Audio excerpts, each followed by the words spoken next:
Hello guys, welcome to my channel Analytics with Ashish. So far we have completed two videos in the series of ML Ops, machine learning operations, which is basically a systematic way of representing the entire machine learning lifecycle. So in part 1 we have seen the overview of ML Ops, and in part 2 we have explored a little bit more into deployment side.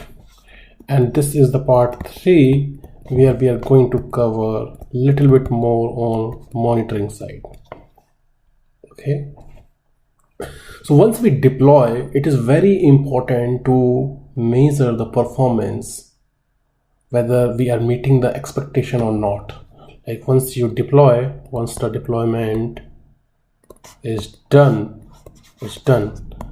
that is not like your job is not done. Actually, you have to see whether it is working fine or not, and for that you need to monitor.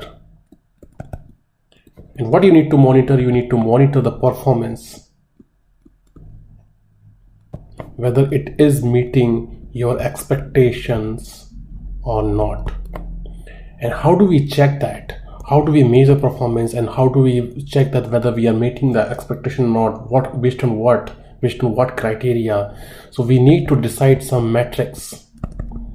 And how do we decide those metrics? That based on your team, you can decide, you can brainstorm and like do high discussion, like what are the things you can think all the possible way which can go wrong in production, and then you make note of that.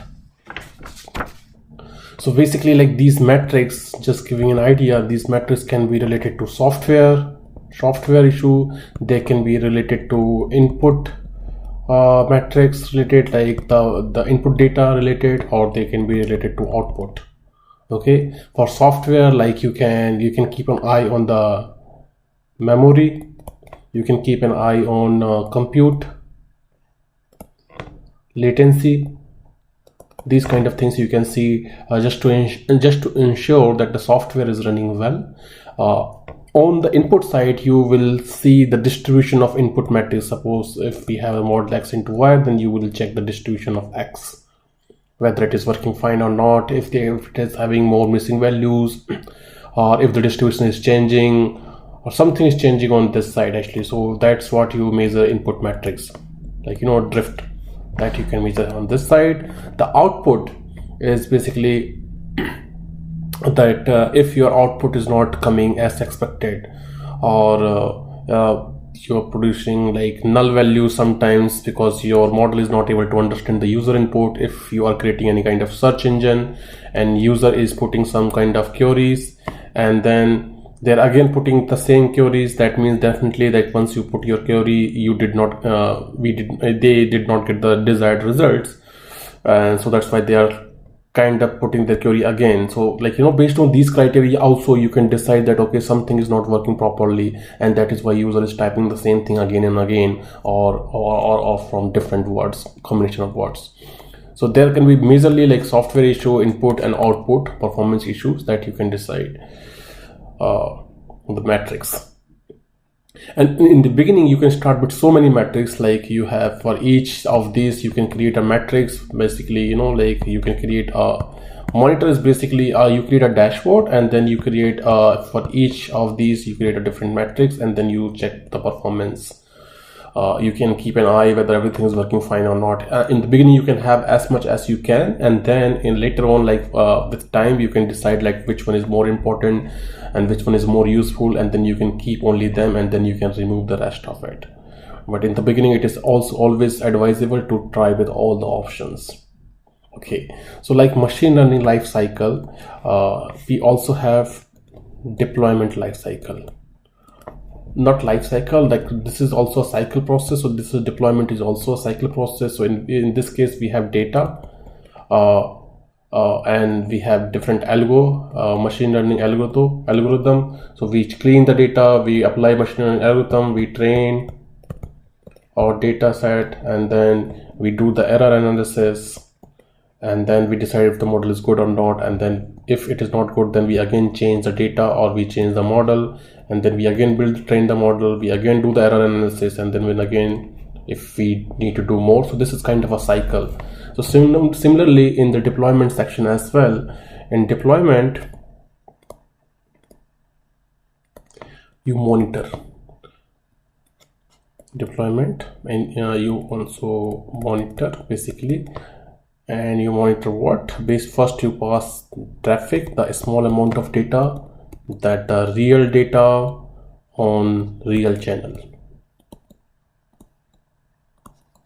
Okay, and then once you see that, okay, how it is doing, and you do the performance analysis. Performance analysis, how you're doing based on these different things. So that's your performance analysis based on different metrics. And then you again then you again go to deployment metrics,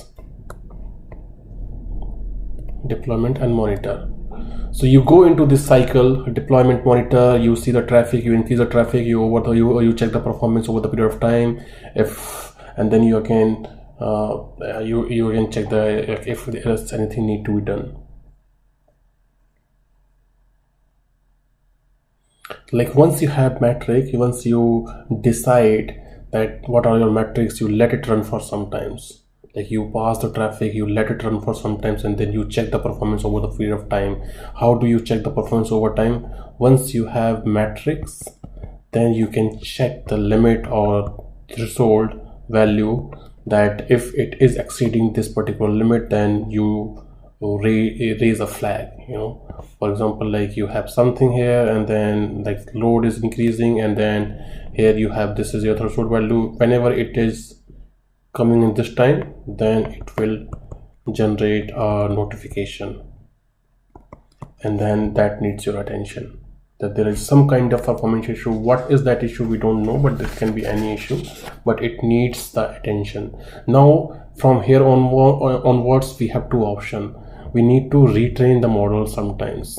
If there is a performance issue, then we need to retrain. For retraining, there are two ways. Either you do this manually, or you do this automatic,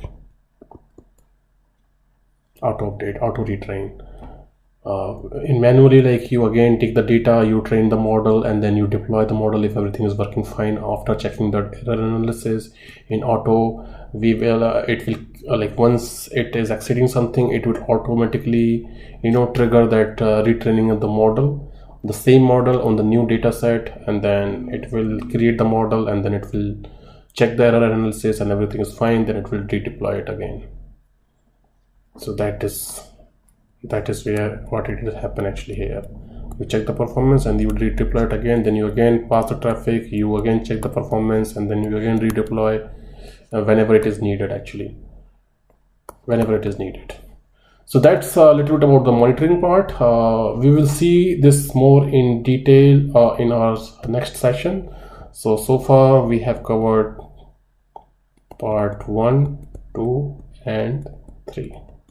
See you in the next session. Hope this helps. Thank you.